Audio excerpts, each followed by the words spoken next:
you are like me, you want to read about MCMs and MCFs who are 30 and up, right? No shade to the girlies who like to read books where the people are 20 and younger. But because I read romance books and maybe getting it in, I don't want to read about a 20-year-old or a 19-year-old or any teenagers like Bumping Uglies. I just don't want to do it. I don't. So I have a list of 5 books for you where the main characters are 30 plus, because we are grown, we are seasoned, and we want to read about people who are also grown and also seasoned. So follow with me. First one, Ella Gets the D. Ella Gets the D is one of my favorite books because it took so many things to put together to have this one person who was going through dumb shit. Okay. The quick premise is that she came home and realized her husband was knocking the boots with someone else, and she decided to get a divorce. Problem is that she has been a stay-at-home mother for a while, and her husband did that on purpose. Because that happened, he is trying to tell her what she can and cannot do because he holds the purse strings. Now, with all that being said, she had some ride or die friends, okay?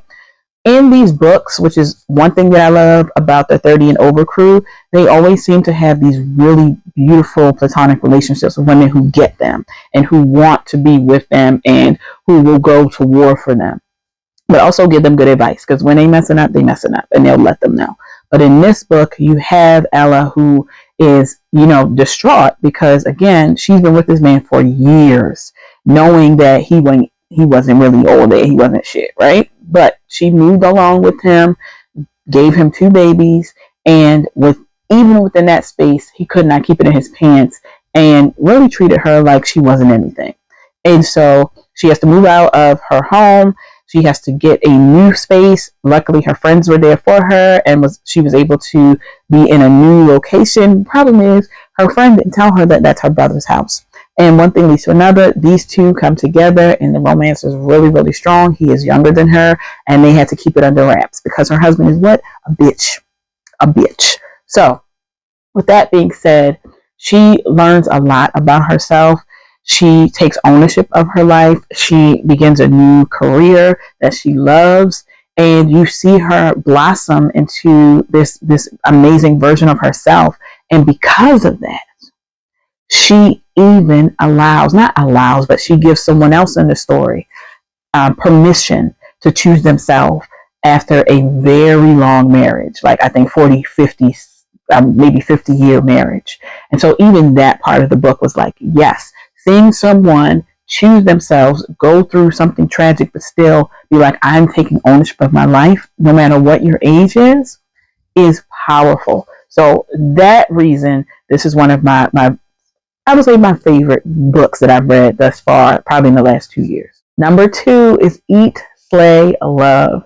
This also is a story of an older woman who is choosing herself, who really is like, I'm stuck. Like I'm stuck in this space, this time, and I need something to like push me out of it. And so with her therapist, she does something that she would never do and go to New York and spend a grip. I think it was like $5,000 on this dining experience. And it was a dining experience. And she meets someone there, and that person changes the way that she is living her life. And there's a little bit of voyeurism in here, which was like, okay. But it also shows that you do not have to change yourself, relocate, or do anything like that for a man. Because the man in the story was like, I'm going to move. I'm going to do everything I need to do. I'm going to upgrade everything, your house, not your house, but your what was it? They were on a plane, and he like gave her or upgraded her to first class. And it was the little things, like the little things, So Eat, Slay, Love. Teachers of Hardwood High. This is A and J. Whew, this story was interesting because I love this whole series of teachers, because as a former educator, things just go awry when you're dealing with high schoolers, even though I was dealing with the elementary, middle schoolers. But I love how the author sort of puts those little things in where the kids are they're funny. And most of her books are a little bit funny. This one didn't really have that level of humor. It really was about this couple who's been together for, I think, 30 years or so, and or plus years, and things are not going well. They're not going well, so much so that the husband has thought about getting an apartment. And what was interesting about this is there was no infidelity or anything disrespect in that way, but there was a level of like mismatch with how they were dealing with things, and how the wife had been in this space of control for so long that now she is like, I'm just overdoing it. And everyone around them can see it except for her. And so the husband is like, I don't want to destroy my marriage, but I'm not happy. And I don't like being in this space with you because it's making me kind of resent you even more. So they go to a retreat that the wife had saw. And it was interesting because he did not know that that's what they were going to do. He thought they were going to go on vacation because he's like, I got somewhere for us to go.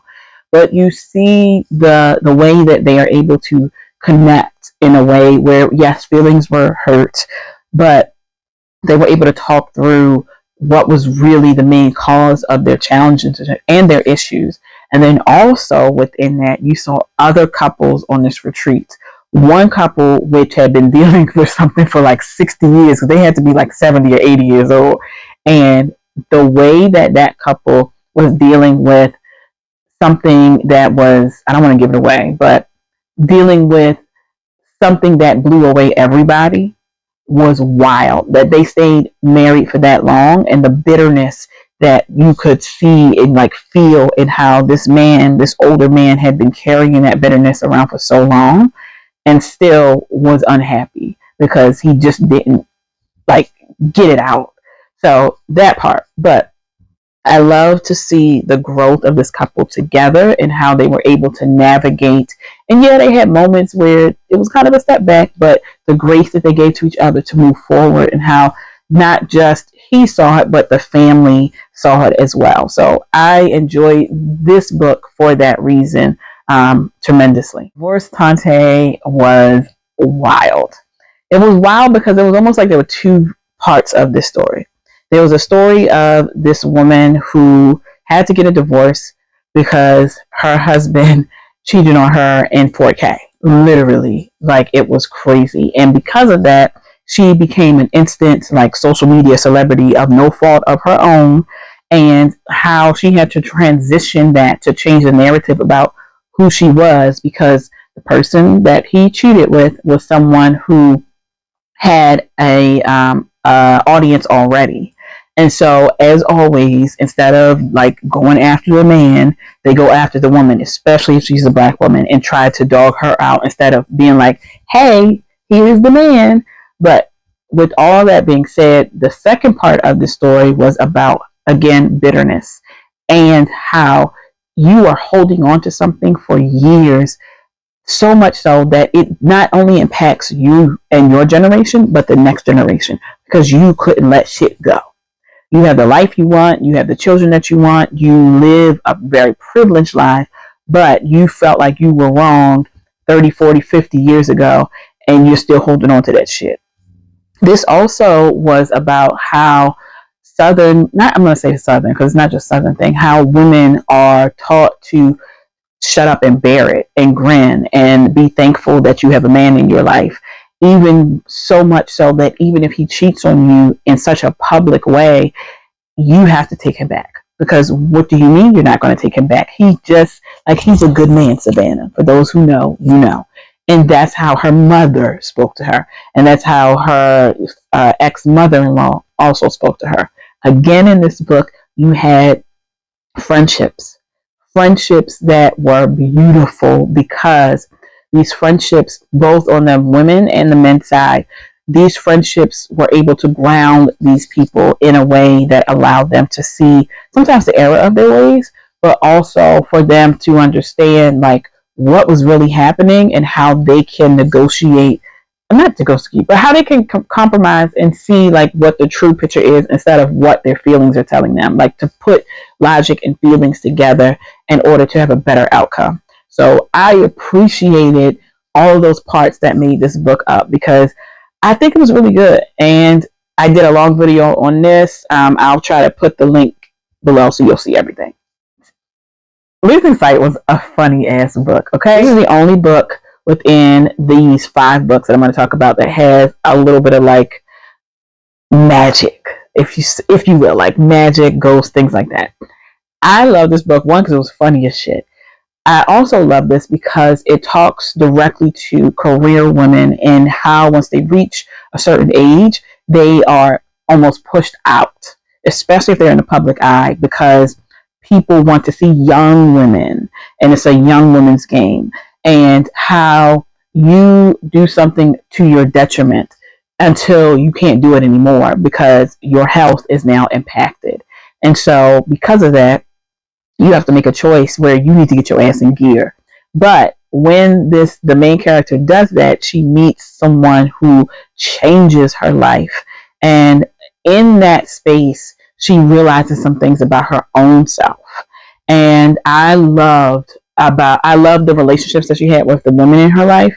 Again, platonic relationships, like for the win. But I also loved that she was willing to go back and help the young lady who they wanted to take over her position. Like, she realized that it doesn't make sense to pit ourselves against each other. If I can help her, if I can mentor her. And I thought that also showed like women for women, girls for girls, just being able to acknowledge that, yes, they wanted us to be like this, but we're not doing that because we're girls over here, women's over here. And then within this, I loved that at the end of the book, I'm not going to give it away, there was a choice that had to be made. And with that choice, the choice was made to follow what you wanted for yourself. Not saying that I can't remember if they broke up or not, but I know that within the book, it was like, damn, I'm going to make this choice because I made this promise to myself and I'm going to do it. Like, I'm not old, but I'm a seasoned person, and it's now or never. So I'm going to do it. I still love you.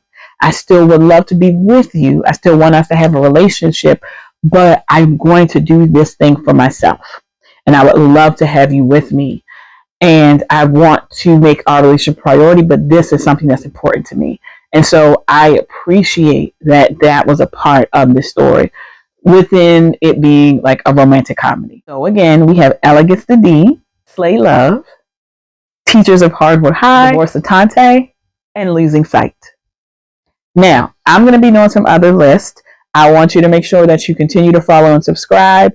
But this list is for those people who are looking for books where the characters are 30 plus, because I think it's important that we need to see more literature that looks like this. Because yes, you have young adult fiction, you have all those things, but we need to see the seasoned women, the seasoned folks. We need to see what that looks like, and we need to see ourselves within that. So definitely check out these books. If you do, please let me know which one is your favorite. If you read them already, let me know what you thought about it. I will also put the videos where I give a greater synopsis on each one. So go ahead and check that out, and make sure you like and subscribe, and let me know what other lists that you would like to see, because I'm a list girl. And as always, you are your longest and most expensive relationship. So any money or time that you spend on being your favorite version of yourself is never money or time wasted. Until next time.